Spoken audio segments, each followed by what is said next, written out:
So I'm at work and I decided to do a little review on the show that I went to go and watch last night, which was a comedy show um, with Major Hype, White Yardie, and then they had a few up and coming. I'm assuming they're up and coming comedians. But let me tell you, that performance was really good. So the performance by I think her name is Kyra. It was really good. It was more centered around guys, but it was relatable stuff and it was actually quite funny. She wasn't the most theatrical or anything, but still amusing. Then there's another one. I think his name was Junior Brooks. I can't remember what his name was, but I don't know. With him, I just wasn't feeling like some of the jokes I did feel, but then again, I felt as though like with his jokes, he was like even though with like comedy shows they normally like kind of pick not pick on someone but it's like sort of like digging on someone. So then it's like even though he wasn't actually digging on anybody in the crowd, it was like you're describing someone and then it's like you're hitting the nail on the head, which I guess is good for comedy, but I just wasn't feeling that vibes in some of the jokes that he was telling. And then on to White Yardie. He was actually really funny. His jokes in them were more centered around obviously stuff that he's done before, or it might have been like similar because it sounded as though I heard those stuff before. And then he did have some that was like around his family, his own personal life, which was really good as well. The same thing as well with Major Hype. This show starts at 8 p.m. Yeah, 8 p.m. and it finished maybe 11:30 or 11:40, so literally close to midnight. So you know that they were running over time when like the theater started to turn on the lights and saying okay, they didn't say anything but to turn on the lights was an indication to say look, time for you to leave. So yeah, I managed to get a few footage, but then you can't film inside and we didn't really realize that.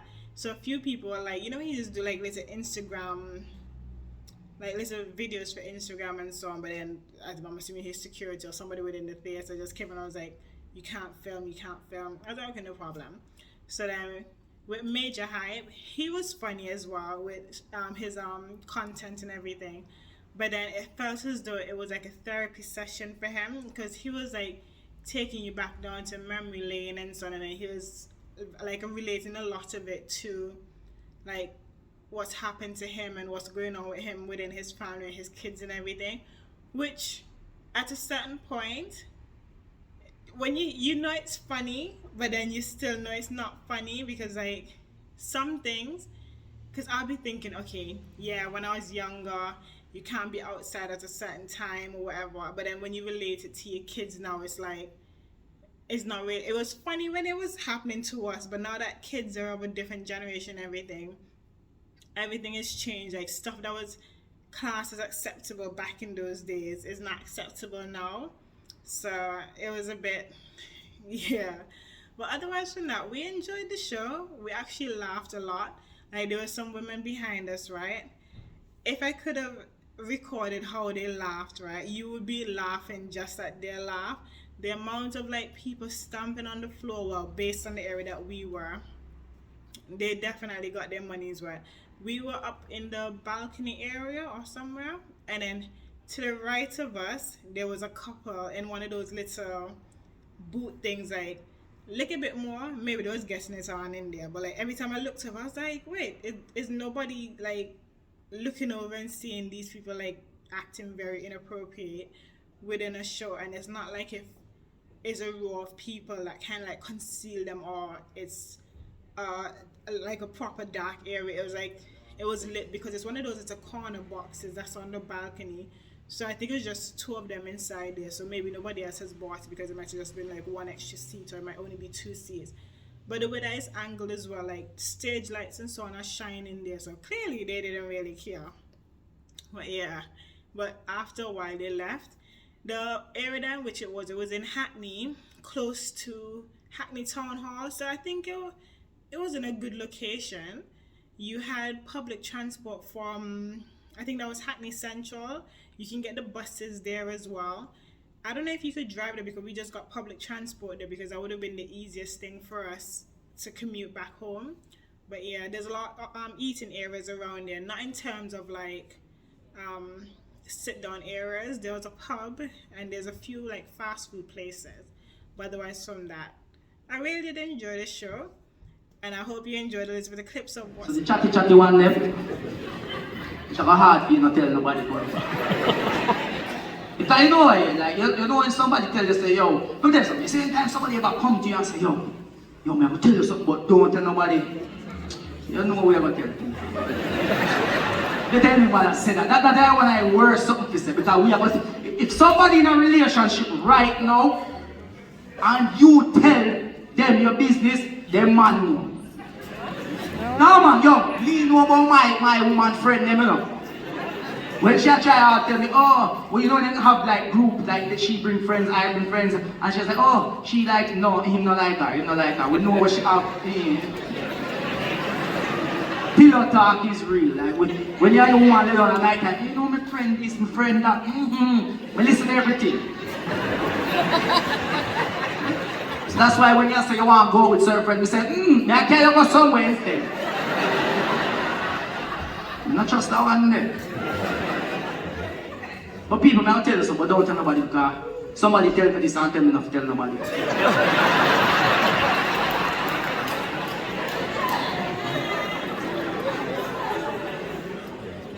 I'm in the barber shop, yeah, and we in the barber shop, you know Caribbean, Jamaican barber shop stay, you know everybody know each other. Couple of we in the shop, 5 are we in the shop, we are all friends anyway. Outside the barber shop, we are still friends, we go out, we park, everything together. So, we in the barber shop and when our next bridge walk in, and when he walk in now, like, he's quiet, but he's a brother we normally talk to him, full of chat, come in and bust you, so as he walk in, he has something to say. Him walk in now, and when he walk in, he just come sit down, vex, quiet. So, I look upon him, I'm like, alright people, he loud though. Yeah man, hey listen, if I'm outside or in the bar, no lock on the mouth no man. Just hold it down a little bit now please people, everybody buy them tickets for me.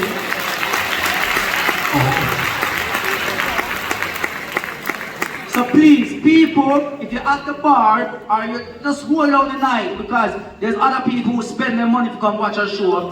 When you're chatting, it's interrupting them. Or we have to ask people, we have to ask them to turn on the light and start talking about it now. I'm not afraid of it because I only for win now.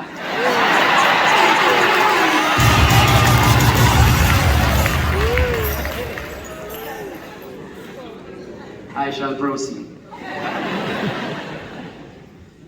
So, my brother come in and sit down, quiet! Nah, say nothing. So, I kind of said to the boy, I say, yo, dad, what's wrong with you? But if they are waiting for a customer come out of the shop, because we don't know him, it's just a customer coming, we don't know him. So, wait for him and say, yo, dad, last night I have a bad dream. When I man in the shop now grow with him granny, start, tell me about the dream, me tell you what it means. You know them all Jamaican and they tell you, yeah man, yo, when you dream about fish, oh she pregnant, somebody a breed, somebody a breed. Now tell you somebody a breed, watch. Okay, alright that out. So I said, no man, yo, what wrong? He said, yo, last night I have a bad dream dog. I said, tell me about it. He said, no man, I'm not telling no because I'm going to tell people. I said, nah, tell nobody. He said, now tell about don't tell nobody, so don't tell nobody, yeah? Say, yo, last night my dream said, 20 man raped me.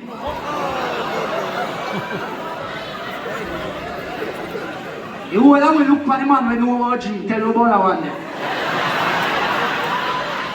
I will break you and something happened to him, one way to run him well. The man said, yo dog, I don't know about them dream you're still about you. So I said, wait, hold on there. So you say you have a bad dream? He said, yeah, bad dream, dog. I said, so why you never wake up after the first one?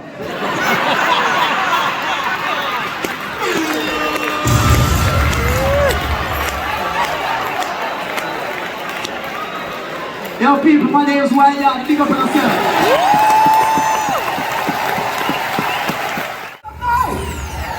But the one they call Majah,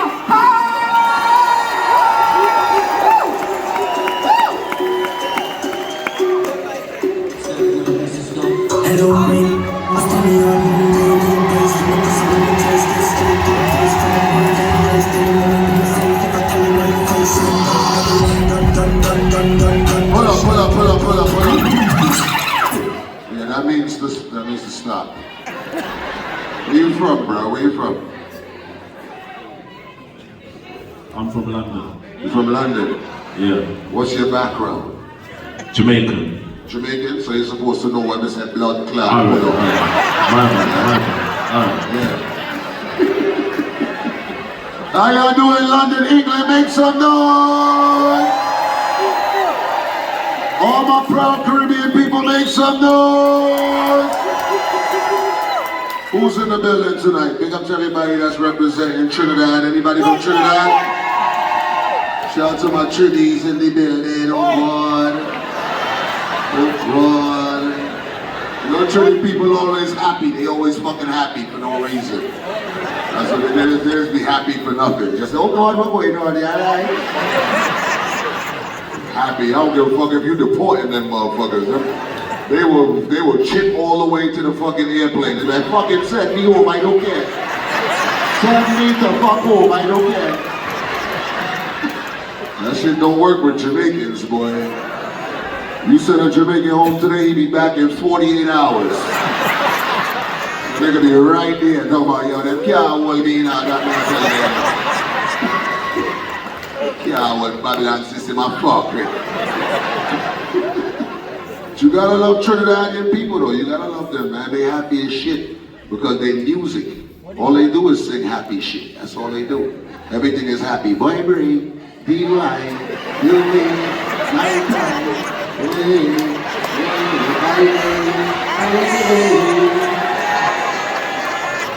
just give me that fast, right. They just love to whine, they whine for every fucking day. Trinidadians whine at a funeral. Oh, he gone, don't worry. He not at that place, don't worry. That be the dudes too. The dudes be like this. I be like, man. You know, Trinidadian dudes become competing with the women. That's how they do it. You know what I'm saying? If a woman whine, they be right next to him whining too. Like, fuck that. You're not outwhining me. Fuck that. They just like to have a good time. But I'm gonna tell you right now, if you got a Trinidadian friend, just understand that when you invite a Trinidadian to your house, they're not coming to see you. They're coming to see how you live. Because they fast as shit. They fast people. They come to your house, they start asking stupid ass questions like, you have a bathroom here? Yeah, I got a fucking bathroom here. You think I pee in the fucking out the window? First door on the left. They go in your bathroom, they start looking, moving your curtain, they say, oh, this man nasty, oh God. Start going through your medicine cabinet, looking at all your expired pills and shit. Like, oh God, this man I got a right eye, not eating from here. They come out the bathroom, they be like, you want something to eat? Nah, I good, I good. You know how we are as Caribbean people, we see everything. We come to your house, we see every fucking thing. Like that rat that be running across the fucking living room. You be right in the middle of a conversation, just be like, yeah, I tell you fucking. And everybody that lived there act like they ain't seen the shit. You go back to your conversation, yeah, so what I was saying was. You know us Caribbean people, we gotta say something. Like, so wait. Nobody ain't seen that fucking mouse running up and down the fucking plate. Fucking mouse playing mask in your fucking living room. You know we gotta say something. Fuck that shit. And you know us Caribbean people, we name people differently from everybody else. You know what I'm saying? If you're from the States, if you're from, the UK, if you're from Canada, they name people a little differently than Caribbean people. Caribbean people, we name people according to how they look. Your skin complexion, you got a disability. That's how we name you. If you're fat, your name is Biggs. That's what we do. If you're dark skinned, your name is Blacks. And if you got a deficiency or something, yeah, we name you according to that too. Because I went to my boy Crip to play dominoes the other day. This nigga had two people sitting at his table. And he was like, yeah, that one that named soon, then that one that named hip hop. I'm like, How the fuck you, I said, why is his name soon that he was like, yeah man, him have lung cancer, we don't know how long him have a Guys, bye.